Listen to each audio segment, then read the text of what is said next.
Welcome to the Rounded Square, where iOS gaming gets its time to shine.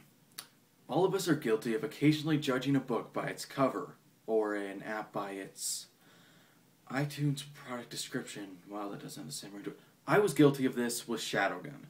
Nothing about it made me think it was going to be that good. I mean, I've never had good luck with third-person shooters on the iPhone. I'm not a huge fan of the Unity engine, and it just kind of looked bland. Of course, I wouldn't be here talking about it if any of that was true. So, what exceeded my expectations exactly? Well, that's a little complicated, and will conveniently take about 2.5 more minutes to fully explain. This is Shadowgun. Okay, yes, the obvious first impression of Shadowgun is that it looks a lot like Gears of War, and I think that does deserve to be addressed, though very briefly. If you want to go market it like that, as a way for Gears fans to get that kind of game on the go, well, I say go for it. But people shouldn't criticize it for being a ripoff, because they are different enough. The story follows John Slate, a professional mercenary for hire called a Shadowgun. He said it! He said it! Your job is to capture a mad scientist. And that's it. Yeah, story is definitely not the focus of this particular title, but I'm perfectly fine with that. But I can't help but think there's something familiar about the two main characters.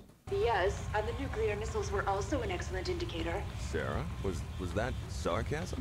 Maybe you should aim the ship directly at the guys with guns next time, since you clearly despise normal landings.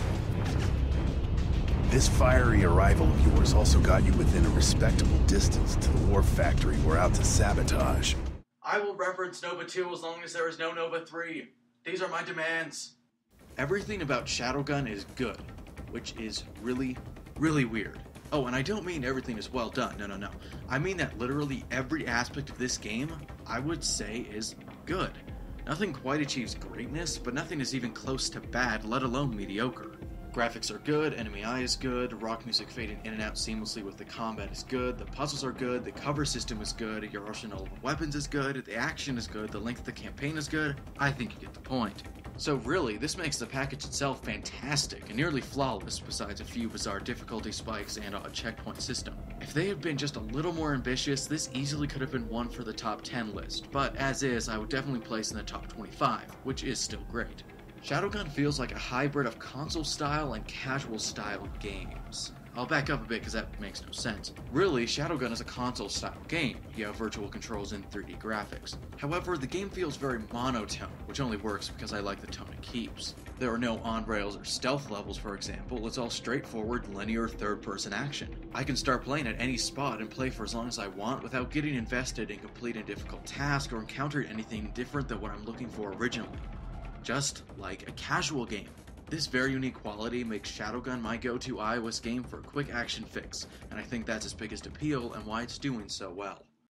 A constant flow of shootouts, a great value, and an eerily well-done game in every aspect I can list.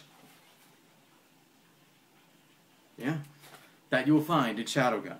That you will find in the Rounded Square.